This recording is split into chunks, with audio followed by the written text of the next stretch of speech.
안녕하세요. 입시 무엇이든 물어보세요 시간입니다. 시작이 됐네.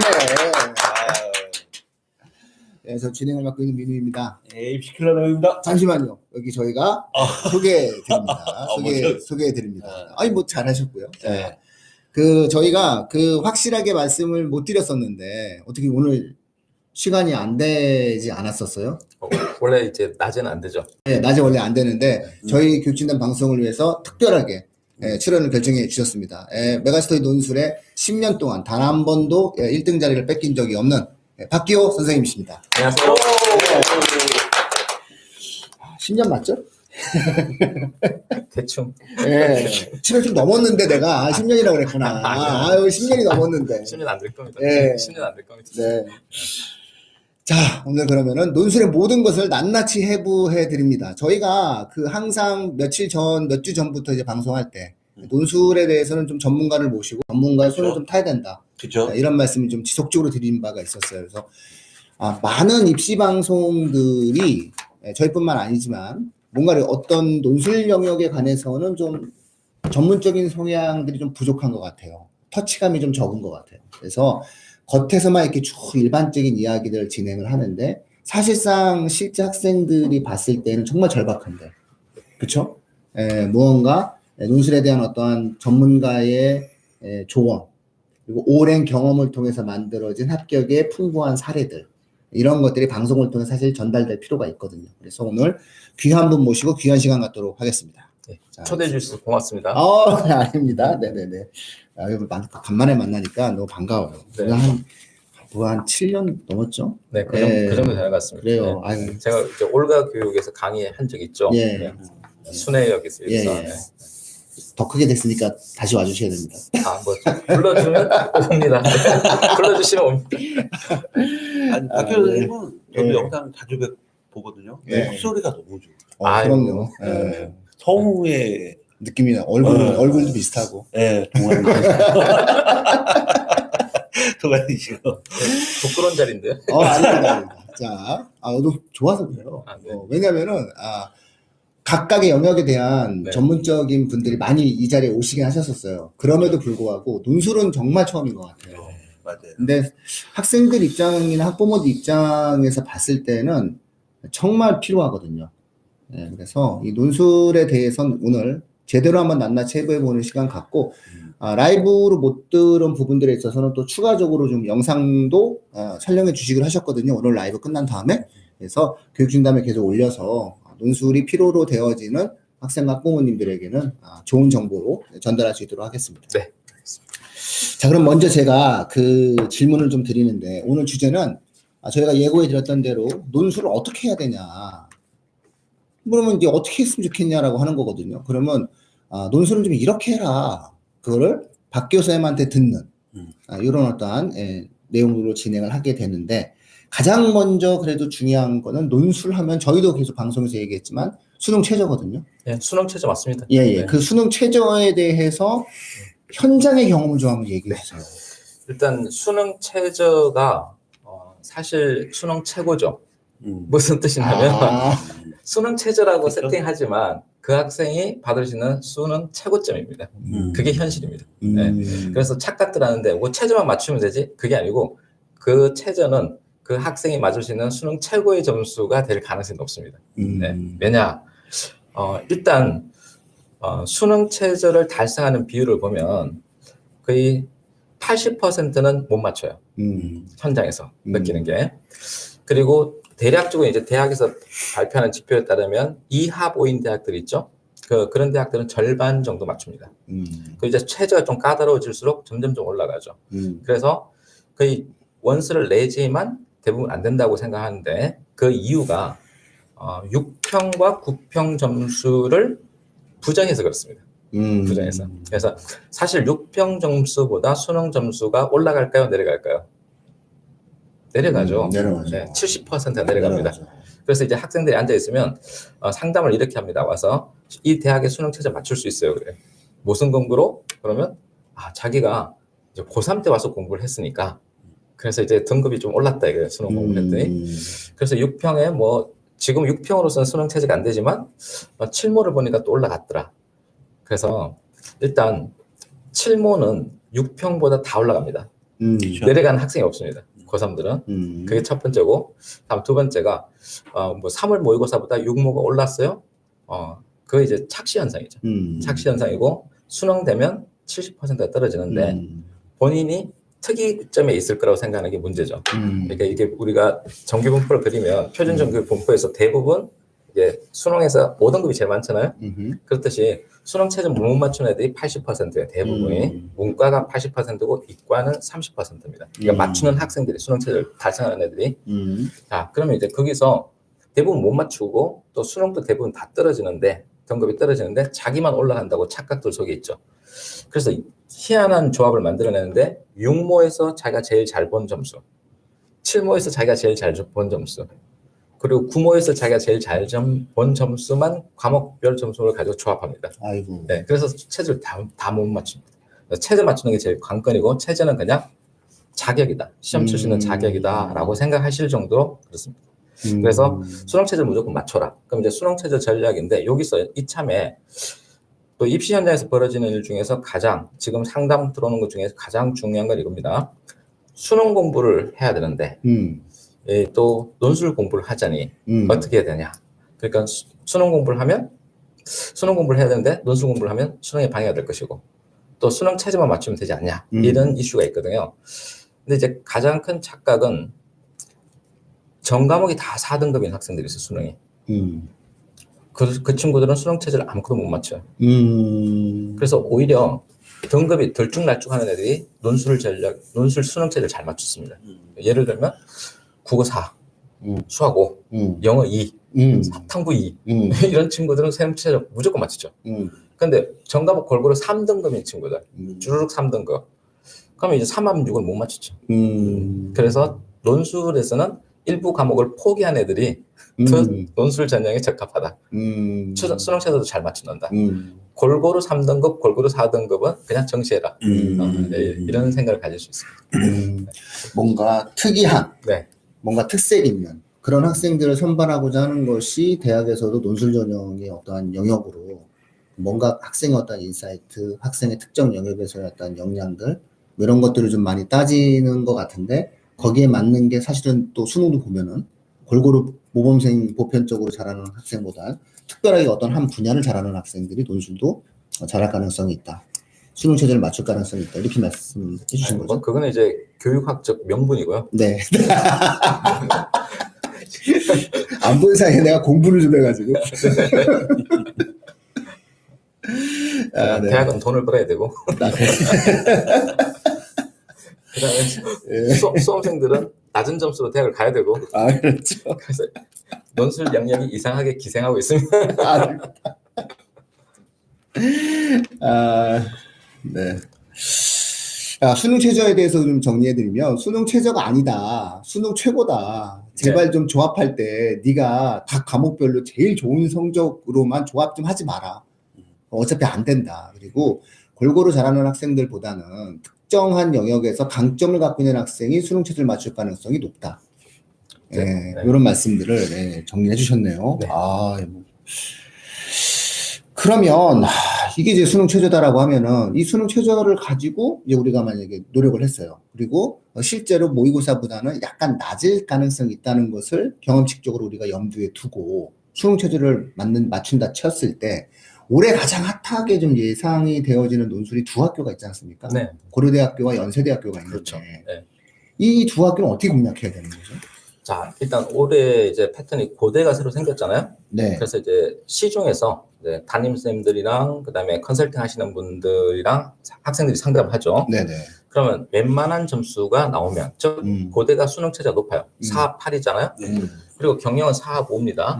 자, 이 정도 되면 그 정시로 갈 수 있는 점수 아니야? 이런 이제 착시 현상이 일어나죠. 그래서 연대 논술 내지 말고 수능 끝나고 그냥 고대 논술 하나만 내라.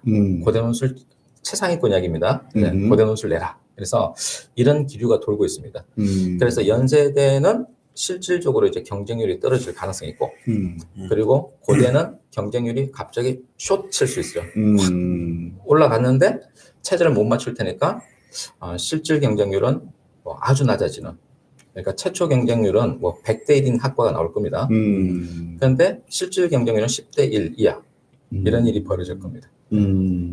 그래서 근데 이제 논술 준비에 있어서 실제 문제를 들여다봐야 됩니다. 그러니까 요거 지원할 때 연세대가 수능 최저가 없잖아요. 그러면 수능 최저가 없다고 해서 무턱대고 덤빌 수 없는 게 사실상 수능 최저가 설정돼 있습니다. 연세대 시험 치고 나오면 자 인문계열과 자연계열이 다른데 일단 인문계열 학생들은 수학 문제를 풀고 나온 느낌이에요. 영어도 풀고 나온 느낌이에요. 국어도 풀고 나온 느낌이고 사회탐구도 풀고 나온 느낌. 정답을 다 풀고 나온 느낌이에요. 내문학 나오니까. 그러니까 이제 사실상 수능 체제가 있고 수리문항은 사실 수학이 이전까지는 수학 한 3등급 학생들로 이렇게 네트를 쳐졌는데 이번에는 어떤 통치자가 뭐라고 하는 바람에 수학이 쉬워졌어요. 장에. 그래서 4등급까지 수학 4등급이면 풀 수 있는 문제가 나왔죠. 그래서 영어는 근데 좀 까다로워졌어요. 영어 원문에서 이제 발췌를 하다 보니까 영어 1, 2등급도 이제 힘들다 하는 느낌. 이유는 그걸 번역하려고 하니까 힘든 거예요. 그러니까 독해하려고 하면 대충 모르는 단어 넘어가고 이게 맥락만 잡으면 쉽거든요. 그래서 사실상 이제 뭐 국어 한 3등급, 수학 한 3등급, 그다음에 영어 한 3등급 정도의 학생들이면 풀 수 있는 문제. 근데 그건 이제 준비를 해야 됩니다.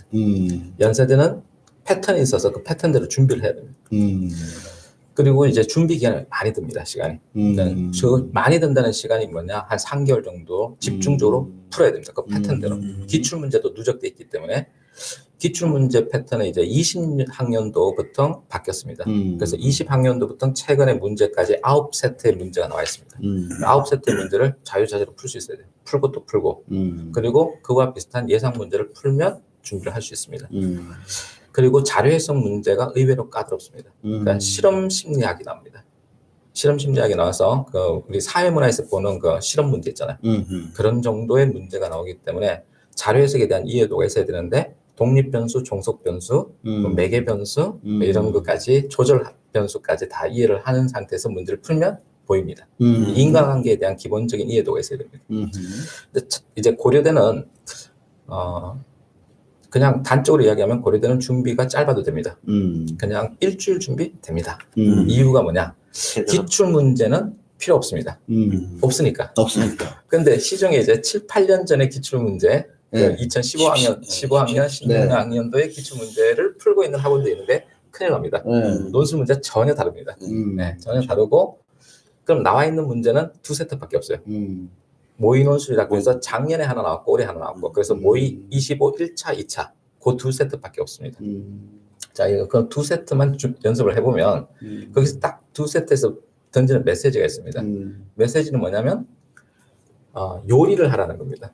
그러니까 1번은 중화요리에서 탕수육을 만들어라. 2번은 한식에서 불고기를 만들어라. 그런데 재료는 5개다. 재료 5개 딱 줍니다. 그럼 이제 여기서 쇠고기라고 친다면 요거 1번에서 요 등심 부위를 잘라서 1번에 사용하고 또 뭐 안심은 2번 부위에 사용하고 양파가 있다 그러면 양파의 어떤 부분을 사용할까? 무가 있다면 1번에는 어떻게 하고 2번은 어떻게 하고 뭐 올리브유에 데칠지 참기름에 데칠지 이 양념을 섞어서 요리를 해봐라. 그러니까 이거는 코에 걸면 코걸이, 귀에 걸면 귀걸이. 쉽게 말해서 손바닥 뒤집는 기술이 있어야 되거든요. 자, 그게 이제 논적 능력, 즉 추론 능력이라고 하는데 그게 있으면 됩니다. 그러니까 이거는 수능에서 국어 영역, 사회탐구 영역의 실력이 뛰어나고 그 다음에 생각을 팍팍 뒤집을 수 있는 친구도 있죠. 말을 갖다 붙일 수 있는 친구. 쉽게 말해서 거짓말 잘하는 친구. 자, 이런 친구들이 합격할 가능성이 높은 거죠. 기출 문제도 누적돼 있지 않고 그리고 또 그러와 유사한 문제 유형이 별로 없어요. 그러니까 고대가 논술 문제 패턴을 완전히 다른 시장과는 별개로 만든 거죠. 기존 시장들은 사탐이 출제됩니다. 예를 들면 이제 여기 제가 정리해 본 건데요. 이 자료를 이제 띄워주시면 보실 수 있으면 여기 한번 보실까요? 네, 보일까요? 여기 성신여대 문제를 보면 논술 주제가 의무론과 결과론이 나왔잖아요. 아이고 예. 그런데 이제 관련 교과는 생윤이잖아요. 그렇죠. 이야기 소재는 트롤리 딜레마 이런 거 나왔잖아요. 근데 여기 홍익대를 보면 의무론과 결과론 나오죠. 똑같죠. 예. 그리고 이거 윤리와 사상 생윤이잖아요. 네. 이쪽 하면 성균관대 보면 의무론과 결과론이죠. 또 나왔네. 네. 그래서 의무론과 결과론이 논술 문제에 가장 많이 나오는 사탐 주제예요. 그렇게 이런 식으로 사탐 주제가 나온다고 생각하시면 됩니다. 이게 기존 논술 패턴이에요. 그러니까 K 논술이죠. 그렇죠. 혼나지 않아야 되니까. 네. 정답형 논술. 정답이 있고, 교육부한테 혼나요. 정답이 있고, 있어야 돼.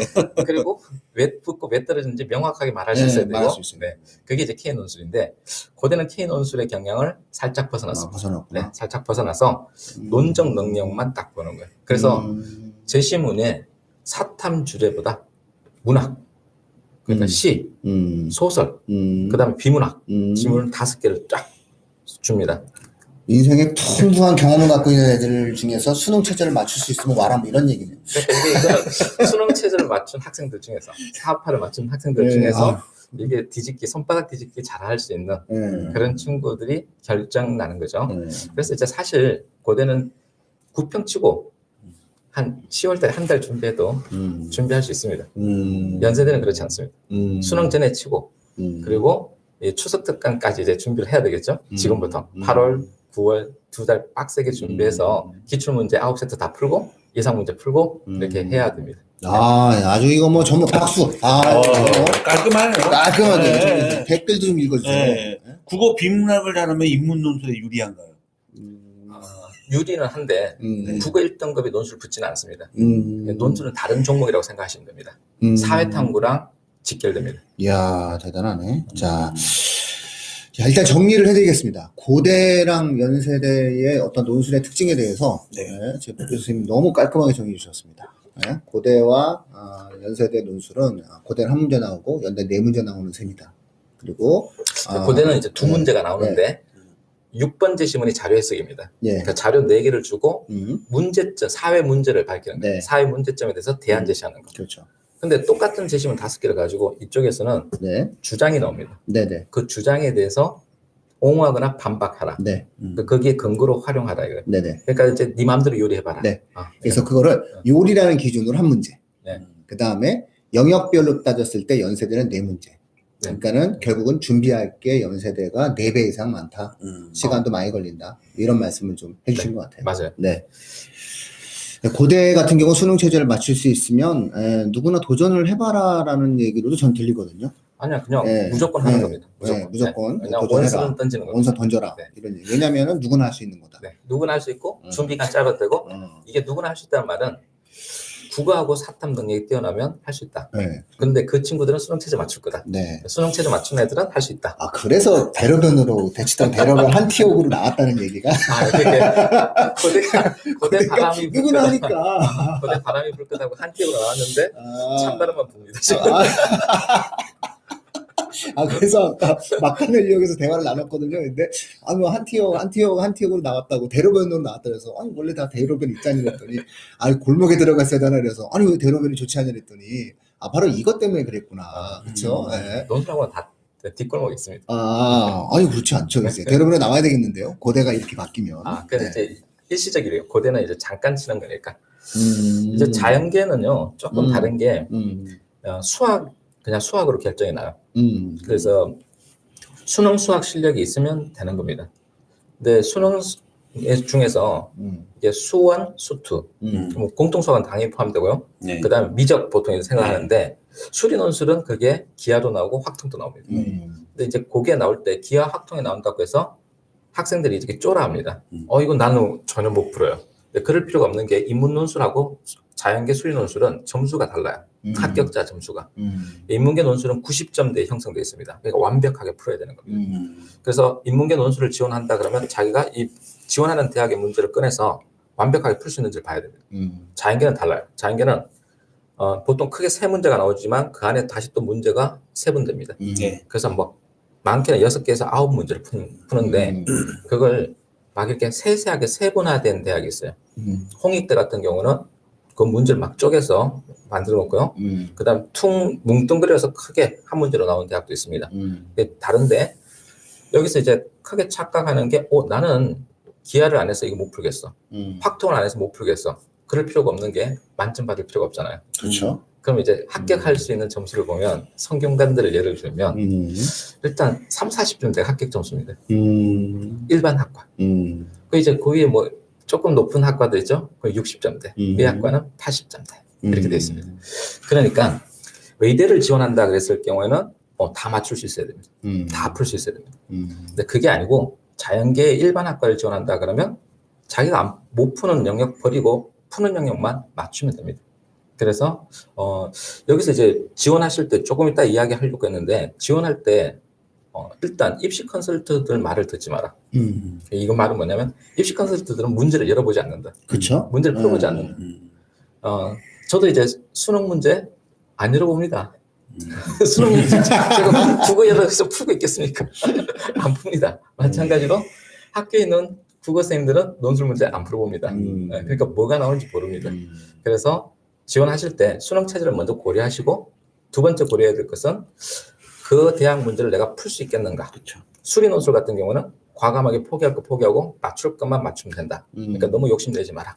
점수가 낮다. 그리고 인문 논술 같은 경우에는 야 이게 수학이 나오는 학과들 있죠. 수학이 나오기도 하고 자료 해석이 나오기도 하고 심지어 경제 문제를 묻습니다. 그러니까 이화여대 인문2는 경제학을 냅니다. 숭실대 상경계열은 경제학 문제를 냅니다. 그러니까 그런 것들은 내신으로 경제를 하지 않은 학생들은 풀 수가 없겠죠. 그래서 내신으로 한 학생들이나 경제를 선택한 학생들은 쉽게 붙겠죠. 이런 경향이 있으니까 꼭 지원하고자 하는 대학의 기출 문제를 꺼내서 풀 수 있는지 점검하고 그리고 준비하고 가는 게 맞다. 그 컨설턴트한테 묻지 마라. 모른다. 몰라요. 정말 몰라요.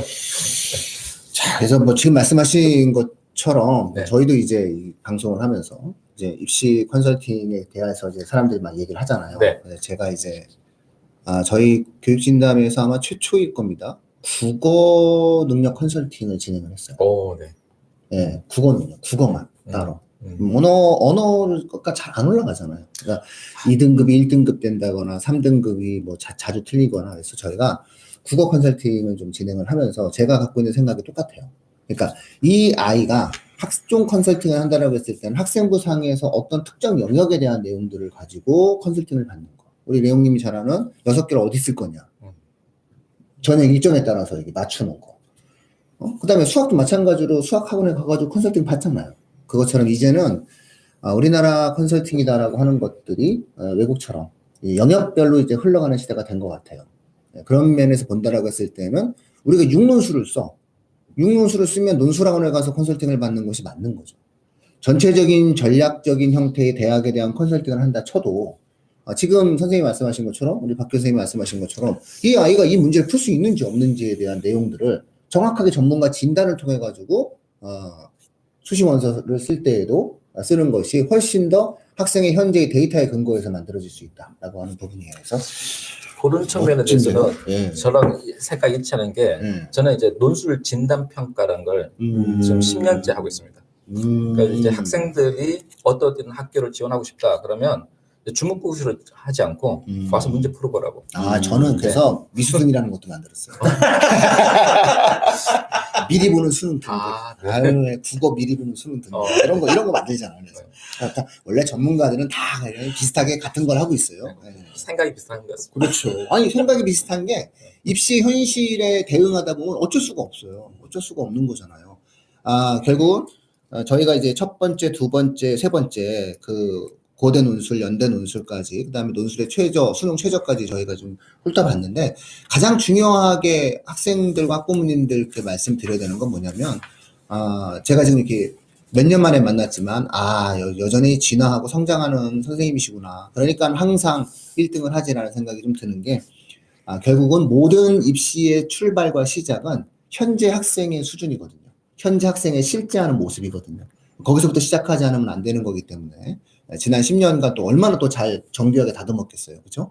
그래서 논술 진단 평가. 한번, 6논술을 생각하고 있거나 논술을 한 3개 이상, 뭐 2개 정도 전략적으로 수시에서 뭔가 선택을 하고자 하시는 분들 같은 경우에는 논술 진단 평가를 한번 봐보시는 것도 필요할 것 같고요.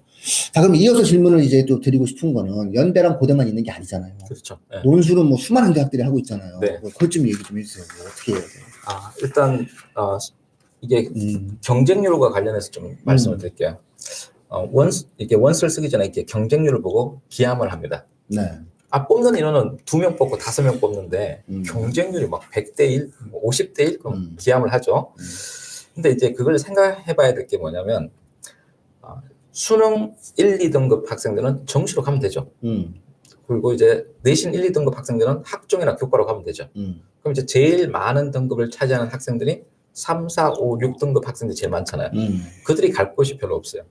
그들이 갈 곳이 논술 전형밖에 없는 거죠. 그래서 논술 전형은 뽑는 인원수가 제일 적은 전형이죠.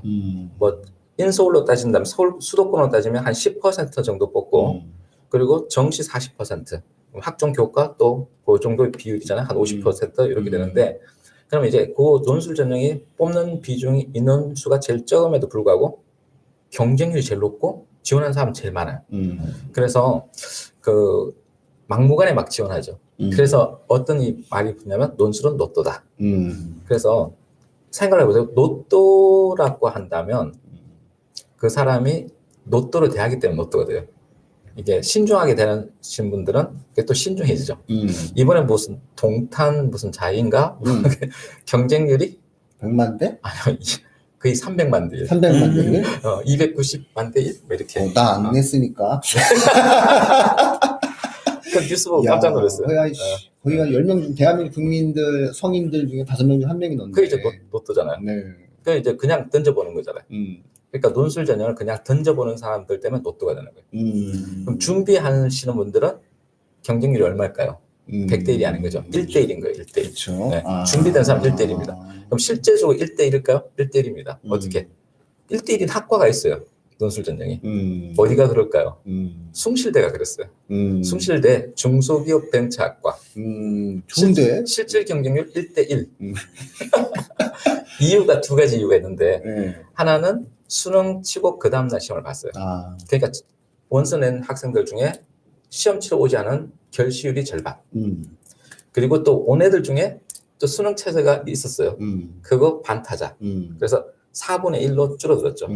그런데 실질 경쟁률은 1대 1이었어요. 그럼 최초 경쟁률이 숭실대 자료를 제가 볼게요. 10대 1이 안 돼요. 9.7대 1인데 실질 경쟁률 1대 1이니까 수능 최저만 맞추면 되는 거였어요. 이렇게 준비를 하면 돼요. 어디가 구멍이 생길지. 1대 1이면 사실 구멍이잖아요. 영 하나만 빼면 되네요. 맞습니다. 40대 1이면 4대 1? 네. 동국대 경찰에도 그런 일이 있었어요. 네, 뭐 자연계는 6대 1이 되고요. 네. 그리고 그 전해 외대가 실질 경쟁률이 1.6대 1, 중앙대도 1.6대 1이 실질 경쟁률이 나온 적이 있어요. 그리고 중앙대가 작년에 식품 영양학과 있잖아. 1.2대 1이에요. 1.2대 1. 이 정도면 뭐. 그래서 이제 좀 쓰면 붙는데. 준비를 하면 되는 거예요. 준비를 한다는 것은 내가 그 학교 문제를 풀 수 있는가. 그리고 최저를 맞출 수 있는가. 거기에 대해서 고민하고 원서 쓸 때 제대로 고민하면 실질 경쟁률 1대 1로 만들 수도 있다. 이런 내용이네요. 이게 똑같은 사과가 있어요. 시청자분들. 똑같은 사과가 있는데 이 어차피 과수원에서 만들어지는 사과는 다 똑같잖아요. 그래서 품질이 좋은 어떤 사과가 있는데 좀 포장이라든가 진열 상태, 보관 상태가 좋은 사과가 있고 그 다음에 이렇게 쭉 깔아놓고 파는 사과가 있어요. 자, 결국은 논술을 준비한다라고 하는 거는 똑같은 사과가 결국 예쁘게 포장되어지고 또 관리되어진다라고 하는 느낌들을 받는 것 같아요. 1.2대 1이면 이게 왜 문제가 되냐면 그래도 0.2는 떨어지거든요. 그러네요. 이 0.2에 애들이 떨어지거든요. 그 0.2에 안 들어가려고 준비하는 거란 말이죠. 오히려 거꾸로 논술은 항상 하는 말씀이, 저희도 항상 드리는 말씀이 논술은 실질 경쟁률이 굉장히 낮다라는 이야기를 했는데 현장의 경험을 갖고 계신 분들께서는 그래 실질 경쟁률 낮으니까 준비 좀 해. 그 아주 미묘한 차이가 결국은 합격과 불합격을 만든다라고 하는 거죠. 우리가 항상 잊지 말아야 될 것은 대학은 똑같은 조건이라 할지라도 더 나은 학생을 뽑기 위한 노력을 기울인다는 겁니다. 결국 그래도 준비한 학생이 준비하지 않은 학생보다는 명확히 유리할 수밖에 없는 전형이다라는 것은 논술이든 무엇이든 상대평가로 경쟁이 있는 입시뿐만 아닙니다. 뭐 취업도 마찬가지고 모두 마찬가지고 더 나은 학생, 더 나은 지원자를 뽑기 위한 노력들은 누구나 한다. 이렇게 보시면 될 것 같아요. 야, 그러면 이제 대학별 논술 변동까지 다 봤는데 그것이 알고 싶대 한번 예전에 한번 나와서 나는 저기 한번 EBS에 한번 나왔었어요. 나 EBS 나온 거 보셨어요? 김상곤 부총리랑 같이. 아, 그래요? 예, 그때. 교육다큐. 예, 교육다큐에 나와서. 그 아직도 했는데 제가 박사과정 가가지고 공부하고 있는데 그 다큐가 나오는 거야, 다큐가. 나는 몰랐는데, 다행인 건 뭐냐면은 나 다음 다큐가 나오죠. 나 다음 편 다큐가 나와가지고 나 나오면 큰일 날 뻔했는데 나 다음 다큐가 나왔는데 그것이 알고 싶다에 한번 출연하지 않았었어요? 그것이 알고 싶다요? 예. 아니, 그냥 입시? 그것이 예. 알고 싶다는 나온 예? 적 없고요. 예. 그 KBS 9시 뉴스에 제 목소리 나온 적 있고요. 예, 그쵸. 그리고 항상 논술하면은 이제 항상 나오잖아요. 그렇죠. 인터뷰. 목소리가 나오죠. 얼굴을 왜 안 내보내주는 거야, 도대체가? 광고가 되니까. 나는 알겠는데, 왜 자꾸 목소리를 안 혹시 일부러 안 내보내주는 거죠, 네. 그쪽에서. 그리고 또 뇌생남? 뇌생남. 네, 그런 TV에서 네. 문제 내는 사람. 문제 내는 사람. 네, 네. 그렇죠. 네. 자, 그러면, 그 내용에서 어떤 좀 진실적인 요소들이 좀 묻지 않나요? 자극적인 걸 원하지 않아요? 방송은 항상 그래가지고 좀 부담이 좀 되긴 하는데, 이 논술의 진실을 말해달라. 이런 얘기 좀 안 들어요? 많이 듣죠. 예. 네. 그런 걸 잘 얘기 안 하니까 얼굴을 안 내보내주는 거예요. 제가 무슨 말 하면 네. 그게 정설로 되면 곤란하잖아요. 그냥 사견일 뿐인데. 그래서 조심해야 돼요. 그냥 하는 건데. 네. 여전히 교육적 마인드가 있으시네. 그냥 이제 10년 전과 10년 이후를 나눠보면요. 10년 전에는 이제 굉장히 열심히 적극적으로 애들을 막 독려하는 그런 선생님이었다면 지금은 이제 제 자녀 교육도 다 해봤고 하니까 아버지의 마음으로 애틋한 마음으로 애들을 들여다보니까 그전에 이제 지각하거나 수업 시간에 자는 애들 있으면 호령했죠. 정신 차려 이랬는데 지금은 지각하는 애들 보면 제가 학원 오느라고 헐레벌 떡 왔겠구나. 수준이 많이 높아졌네. 그래서 이제 얼음컵에 음료수 담아서 줍니다. 진짜요? 네. 늦게 온 애들 보면 이거 마시고 들어가라고. 네. 그리고 이제 자는 애들 보면 뒤에 가서 살짝 이렇게 한 10분 정도 재웁니다, 일부러.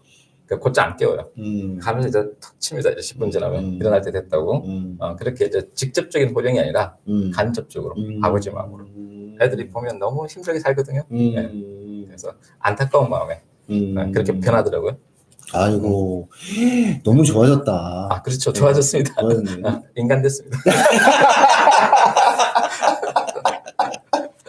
그전에도 그냥 훌륭한 선생님이었어요. 결과를 만들어내는 선생님이 가장 훌륭하지 않나요? 그전에 싸가지가 없었습니다. 아니, 결과를 만들어내는 사람은 도덕적 가치 기준으로 평가되지 않습니다. 네.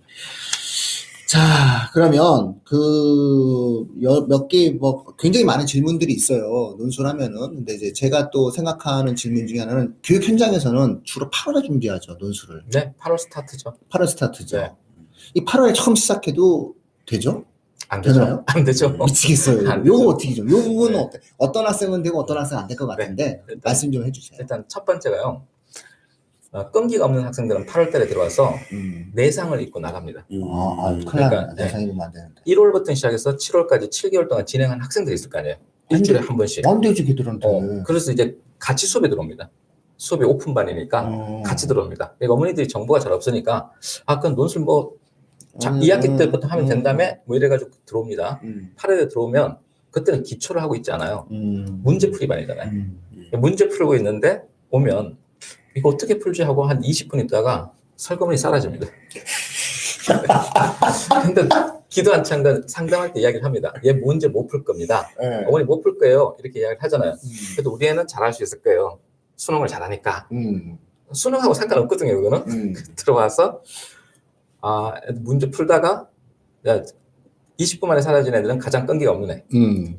그리고 이제 수업까지 들어봐요. 수업 듣고 그 다음 주에 안 나타나는 애. 그래서 8월 달에 나타나면 그런 일들이 비일비재하다. 그래서 요즘 애들이 끈기가 없어서 성공을 못해요. 힘들어 하는구나. 근데 이런 애들이 있어요. 8월 달에 왔어요, 분명히. 와서 수업을 알아듣지 못하니까 어떻게 해야 되냐고 물어봐요. 그러면 이제 강의가 기본 강의가 인강에 올라가 있으니까 내가 스터디 인강에 가서 요 강의만 제발 빨리 보고 와라 그랬어요. 그 다음 주에 왔더니 그 강의를 다 봤어요. 오, 네. 가능성 있는데. 네, 그런 친구들이 되는 거예요. 네, 그런 가능성 친구들이. 있어요. 네, 그래서 딱 끈기가 있는 학생과 집요함과 끈기가 있는 학생과 그냥 빨리 포기하는 학생 이렇게 8월달에 시작은 그렇게 보면 됩니다. 네, 그래서 어머니들 잘 아시죠? 우리 애가 끈기가 있는지 없는지. 자, 그럼 이제 끈기가 없고 얘 이거 대충 할 것 같다 그러면요. 차라리 그 정규반에 보내지 말고 시작하는 반 있죠. 시작하는 반, 처음 시작하는 기초를 배워야 됩니다. 논술에 가장 안타까운 게 논술에 대한 이해도가 없으니까 이해도가 없다는 말은 문제를 직접 안 풀어보니까 그런 건데요.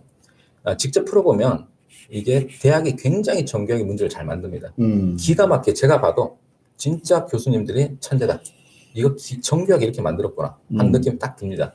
근데 그런 문제를 학생들이 어떻게 풉니까? 도저히 못 풉니다. 그러면 앞에서 기본적인 독해하는 방법, 논술의 독해 패턴이 있습니다. 그리고 또 그 유형별로 글 쓰는 방법이 있어요. 비교는 어떻게 하고, 비교, 설명, 평가, 비판, 그 다음에 대안 제시, 주장형, 그거 각각 쓰는 방법을 알아야 되잖아요.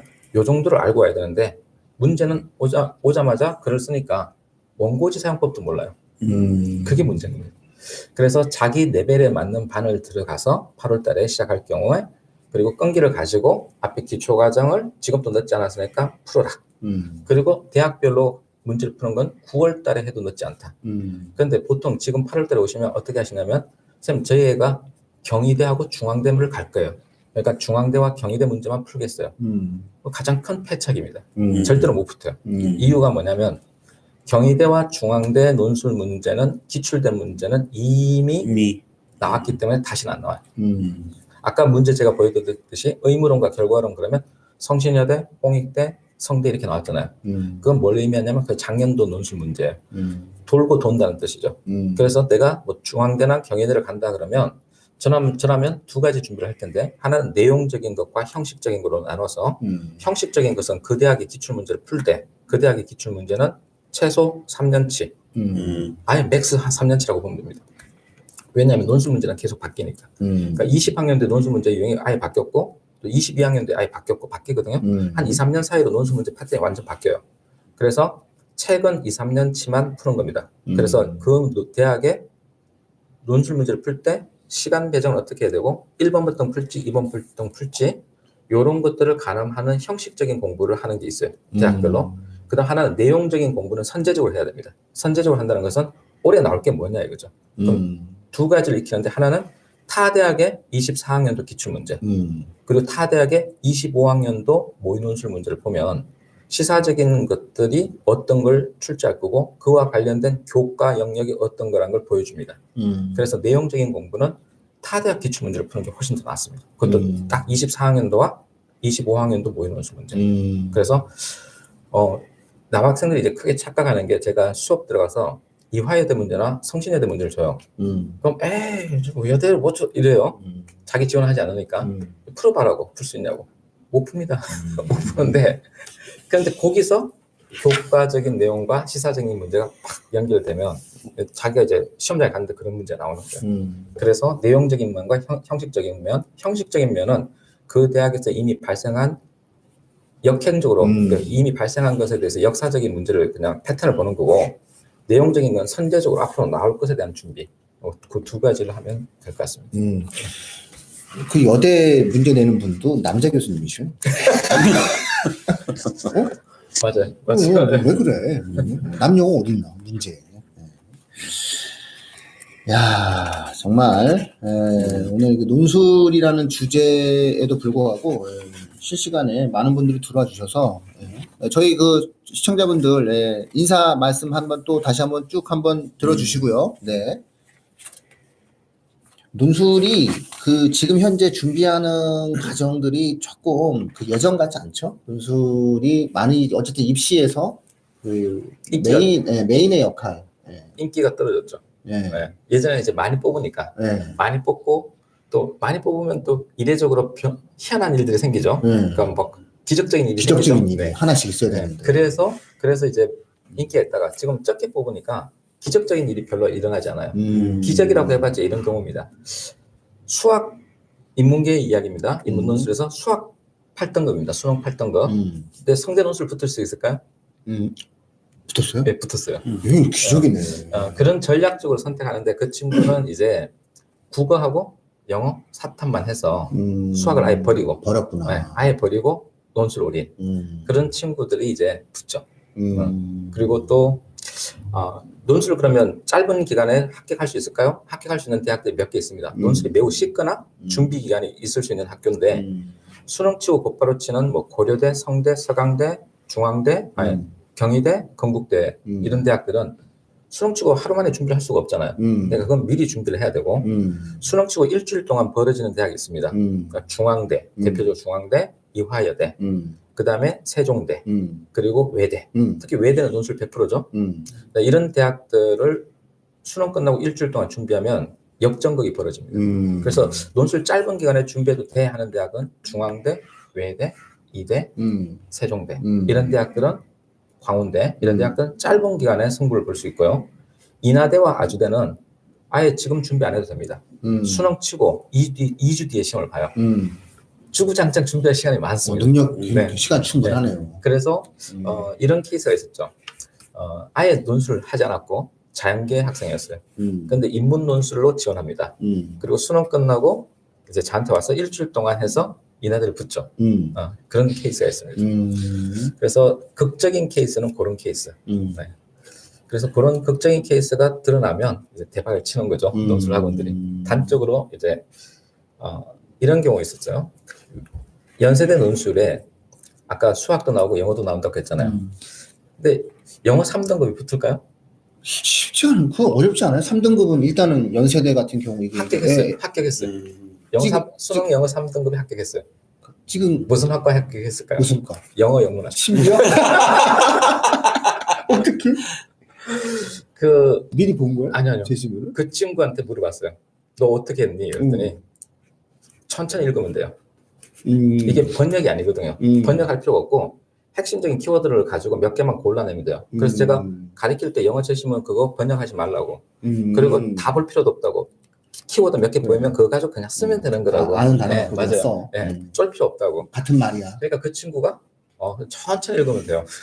그래서 합격을 했어요. 야, 그거는 운의 문제라기보다는 실력의 문제인데요. 그렇죠. 실력이 있는 실력의 문제예요. 그 친구가 실력이 있다는 게 증명된 게 그 2년 뒤에 다시 연세대 논술 쳤어요. 어디 붙었을까요? 경제나 경영을 붙었어요. 네. 실력 있네. 네. 그러니까 이제 논술을 잘하는 친구들은 그렇게 같은 대학에 또 붙기도 합니다. 로직이 있는 학생이네요, 그 친구는. 좋은 선생한테 배워서 그렇죠. 그렇죠. 이래야지 이게 뭔가 되는데 요즘에 이런 케이스가 없어가지고. 여기서 이제 논술학원을 선택한다면 필요한 게 뭐냐면 그 과목을 가지고 밥만 먹고 그것만 하는 사람이냐. 좀 장인들을 좀 찾아가라. 그렇죠. 뭐 좀 안타까운 얘기지만 보통 이제 국어 선생님이 논술하는 경우가 있어요. 요즘엔 없지 않아요? 많이 없어졌죠. 옛날에 있다가 네. 많이 없어졌죠. 그 시장의 경쟁력 때문에 그런 거죠. 그런 그런 안 되는 케이스죠. 거 아니에요 지금? 지금은 이제 거의 많이 없어졌는데 불과 한 5년 전만 해도 대부분 있었죠. 그런데 시장에서 경쟁해 보면 논술만 하는 사람과 국어랑 논술을 하는 사람은 이 경쟁력 차원이 다르죠. 국어도 안 될 것 같은데? 계시니까 이게 계시니까. 저희는 그렇게 하면 국어도 안 되지 않나요? 국어 선생님이 논술을 한다고요? 제가 국어를 가르칠 수 있을까요? 가르칠 수는 있죠. 잘 풀겠죠. 비문학 잘 풀겠죠. 근데 경쟁력 있냐? 그렇진 않죠. 아니 그 최신 경향 트렌드 만들고 교재 만들고 모의고사 만드는데도 시간이 분초 단위로 써야 될 텐데 거기에 논술을 한다고? 그 논술을 하게 되면은 적어도 10개 대학 기출은 분석하고 예시 문제도 만들어야 되는데 이게 가능하다고요? 여기서 포인트가요. 논술을 치는 대학이 34개 대학입니다. 그러니까요. 그 중에 약술령 빼고 적어도 25개 대학이 있습니다. 25개 대학에서 논술 문제를 1년에 쏟아내는 게 3세트 최소한. 모의 논술까지 있으면 4세트입니다. 그럼 100세트의 문제가 있습니다. 100세트의 문제를 풀고 그리고 예시답안까지 쓰면요. 한 개를 쓰는데 한 개를 하는데 3일이 걸려요. 못해요. 1년 내내 그걸 하고 있어야 돼요. 되는데. 그래서 요즘 어떻게 하느냐. 논술 선생님들이 일단 예시답안을 쓰지 않습니다. 안 써요? 네, 예시답안 안 씁니다. 그게 어떻게 선생님이에요? 이해할 수 없죠. 네. 그리고 대학 측 해설을 그대로 사용합니다. 자기가 연구하지 않습니다. 그리고 메가스터디 제 인강 보면 됩니다. 결론은 저희 방송도 많이 보시더라고요. 네. 비슷한 말을 많이 해. 그래서 네. 제가 이렇게 보고 냅둬요. 괜찮아. 네. 네. 우리만 좋으면 되지 뭐. 그렇구나. 국어에서 논술은 저는 금시초문이에요, 이제. 최소한 시장에서 내가 이 대학교 논술을 대비시켜 준다라고 얘기했을 때, 뭐, 논술 강의를 한다라고 얘기하면은, 한 10개 정도 대학은 내가 준비를 시켜줄 수 있다라고 해야지 이제 뭐 애들 모을 수 있을 텐데. 그럼 10개 대학이면은 말씀하셨던 대로 불가능해요. 국어 수업하면서는 안 되는데. 그래서 예시답안조차 안 쓰니까 어떻게 하냐면 제가 예시답안 쓰거든요. 그래서 논술생들이 예시답안 강평수를 합니다. 그러니까 대학 측 예시답안 까기, 박교 예시답안 까기 이렇게 써가시면 저기권. 없어요. 시청자분들, 요거는 제가 이렇게 오랜만에 만나서 친하고 저희 방송에 출연해서의 문제가 아니라 누군가를 지적하는 것은 논술에서는 절대로 금기예요. 왜냐면 내가 나의 글을 쓰는 거잖아요. 현장에 가서 학생들이 답안을 보고 문제를 보고 자기 글을 써야 되는 거잖아요. 그러니까 여기에 대해서 뭐라 얘기하는 게 중요하지 않아요. 내가 직접 우리 아이가 직접 글을 쓸 수 있느냐 없느냐, 우리 아이가 직접 이 문제에 대한 논증을 할 수 있느냐 없느냐의 게임이라는 거예요. 그렇기 때문에 예시답안이 정말 중요한 거예요. 선생님이 예시답안을 쓰는 거는 이렇게 쓰라는 게 아니에요. 너도 이렇게 쓸 수 있고 너도 이렇게 한번 써봐라라고 하는 것에 대한 가장 강력한 교육적인 과정인 거예요. 근데 이걸 갖다가 누가 쓴 걸 갖다 놓고 말하는 거는 평론이죠, 평론. 선생님이 아니에요, 그거는. 정치가와 정치평론가가 다른 것처럼 실제로 현장에서 학생을 지도하는 것과 평론하는 것은 대단히 다른 부분이다라고 말씀을 좀 꼭 드리고 싶네요.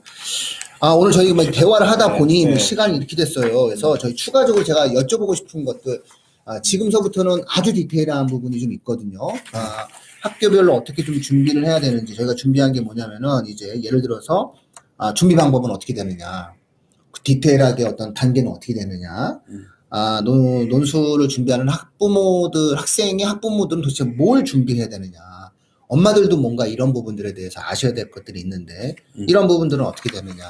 그리고 정말로 8월에 시작을 할 수밖에 없는 상황이라면, 어떻게 하는 것이 가장 효과적으로 대비를 할 수 있는 것이냐 등등 가장 실제적인 절차에 관한 내용들, 논술에 대한 기본 영역에 대한 어떠한 그 이야기들이 좀 있을 것 같아요. 그래서 요거는 저희가 특별히 좀 부탁을 드려서 영상을 좀 촬영을 해서 요거는 라이브가 아니라 동영상으로 저희가 간만에 또 빠르게 동영상을 올려서 편집한 영상으로 한번 찾아뵐 수 있도록 하겠습니다.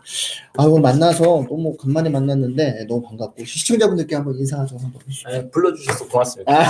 아니에요.